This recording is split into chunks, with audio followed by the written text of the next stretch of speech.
السلام علیکم۔ اچھی باتیں اور وظائف میں آپ سب کو خوش آمدید۔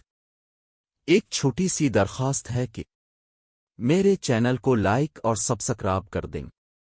آج کی کہانی نوکری اور تجارت۔ پرانے وقتوں کی بات ہے۔ ایک غریب شخص کام کاج کی تلاش میں مختلف شہروں کی خاک چھانتا رہا، مگر اسے کوئی بھی کام نہ مل سکا۔ تھک ہار کر وہ چرچ میں چلا گیا اور اونچی آواز میں کہنے لگا، خداوند تو مجھے کب تک غریب رکھے گا؟ پادری نے جب یہ الفاظ سنے تو اس شخص کو ڈانٹا کہ ایسے دعا نہیں کرتے۔ وہ غریب شخص کہنے لگا کہ ٹھیک ہے، پھر اب مجھے کوئی کام دے دیں کہ میں یہ الفاظ پھر نہ دہرا سکوں۔ پادری کہنے لگا، ٹھیک ہے، مجھے اس چرچ کے لیے ایک لڑکے کی ضرورت ہے جو یہاں آنے جانے والوں کے علاوہ چرچ کے اخراجات کا حساب لکھا کرے۔ تم یہ کام سنبھال لو، ماہانہ $50 کے علاوہ کھانا اور رہائش بھی میرے ذمے ہوگی۔ اس شخص نے فوراً حامی بھر لی۔ پادری نے اسے کھاتا رجسٹر اور قلم دے دیا، اور یوں وہ شخص چرچ کا کاتب بن گیا۔ وہ روزانہ پادری کو ہر چیز کے متعلق تفصیل سے بتاتا رہتا تھا۔ جب اسے کام کرتے ہوئے ایک ہفتہ ہو گیا تو پادری نے کہا، ذرا اپنا حساب کتاب لکھنے والا رجسٹر لے کر آؤ تاکہ اس ہفتے کی آمدن اور اخراجات کا موازنہ کیا جا سکے۔ وہ شخص کہنے لگا، جناب، مجھے تو لکھنا پڑھنا آتا ہی نہیں، میں تو زبانی ہر چیز کا حساب رکھتا ہوں۔ پادری نے کہا، تم نے مجھے بتایا کیوں نہیں کہ تم لکھ پڑھ نہیں سکتے؟ مجھے تو ایسے شخص کی ضرورت تھی جو پڑھا لکھا ہو۔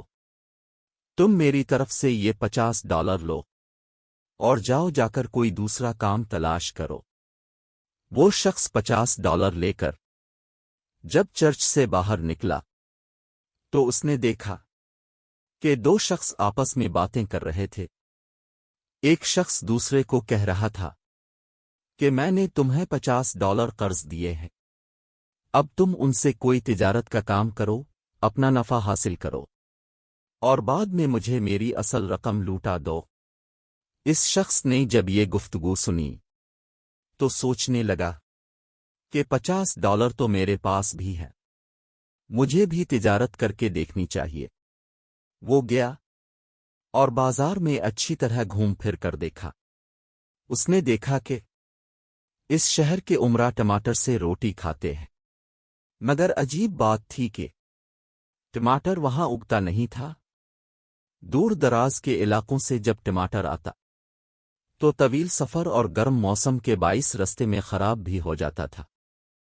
اس وجہ سے اس کام میں سرمایہ اور وقت کے خسارے کے پیش نظر بس 2-3 تاجر ہی یہ کام کرتے تھے، اور وہ مہنگے دام بھی وصول کرتے تھے۔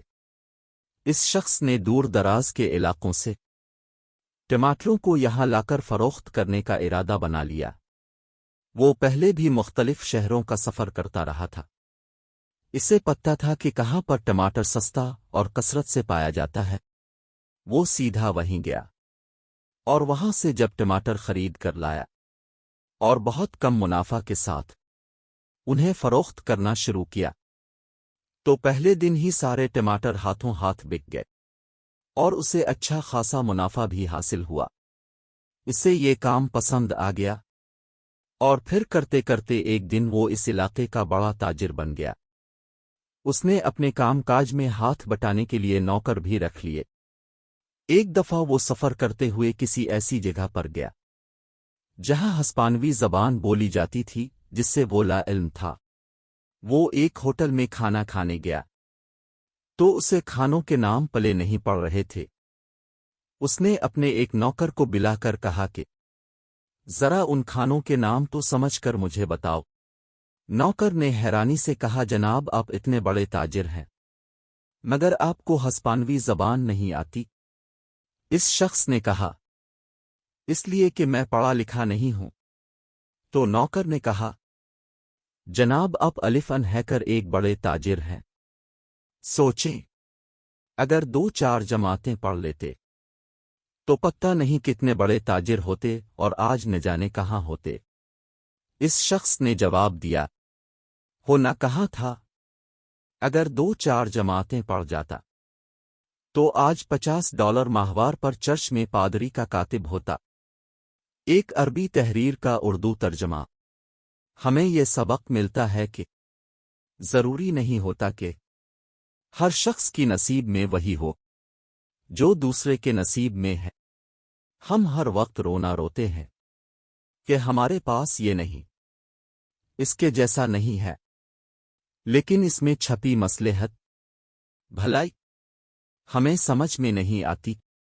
اس لیے ہر حال میں اللہ کا شکر ادا کرنا چاہیے کہ وہ جس حال میں رکھے وہی بہتر ہے۔